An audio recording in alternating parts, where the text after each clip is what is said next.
अन्यायाविरुद्ध सर्वसाधारण माणसासाठी, सामान्य जनतेच्या हितासाठी गरजतोय एक खणखणीत आवाज।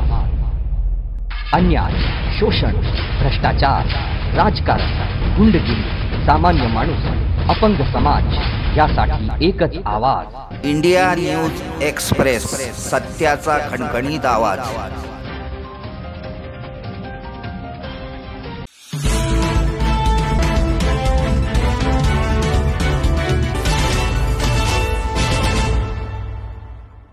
मातंग समाजातील विनोद चांदणे याचा खून झाल्यानंतर समाजातील लोकांनी मोर्चा काढला। मातंग समाजावर होणारा अन्याय, शासनाचे याकडे दुर्लक्ष होत आहे असा आरोप मातंग समाजाचे रमेश कांबळे यांनी केला। प्रशासन दिशाभूल करून तपास चक्रात डावलण्याचे काम करीत आहे। तसेच जलसंपदा मंत्री गिरीश महाजन यांच्या दबावामुळे देखील तपास कामी अडचणी येत आहे। त्यामुळे या खून प्रकरणात त्यांचा हात असल्याचा आरोप देखील रमेश कांबळेंनी केला आहे। लवकरात लवकर खून प्रकरणात न्याय मिळावा व मातंग समाजावर होणारा अन्याय दूर व्हावा अशी त्यांनी मागणी केली। यासाठी जिल्हाधिकारी कार्यालयावर मोर्चा काढून निवेदन देण्यात आले।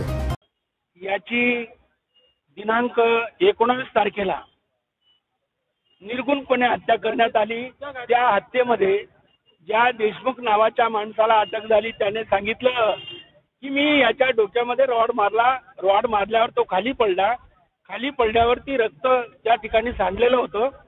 रक्त सांडलं असल्यामुळे त्या ठिकाणी तशाही परिस्थितीमध्ये त्याने त्यांच्याशी झटापटी केलेली आहे, तर तो एकटा नव्हताच। परंतु पोलिसाचा तपासाचा भाग, पोलीस प्रशासन आमची दिशाभूल करते की तो एकटाच होता, परंतु तशी परिस्थिती नाही आहे। त्याला मारण्यासाठी किमान 7 ते 8 लोक त्याच स्पॉटला होते, परंतु पोलीस काहीतरी तपासामध्ये आमच्यापासून लपवू पाहते आणि संबंधित मंत्र्याच्या प्रेशर असल्यामुळे खरे आरोपींना डावलून देत आहे।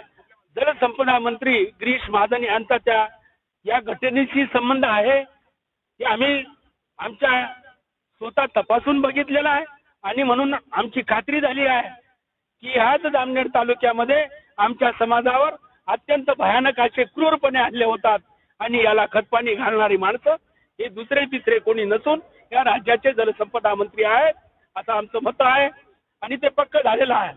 विषय तिथून सुरुवात झालेली आहे, परंतु पोलीस प्रशासनाने देशमुखाला अटक केल्यावरती एक लोकांना आणण्यात आलं, परंतु खरा सूत्रधार याच्यामध्ये याच गावाचा, वाकडी गावाचा चंद्रशेखर पद्माकर वाणी हाच आहे।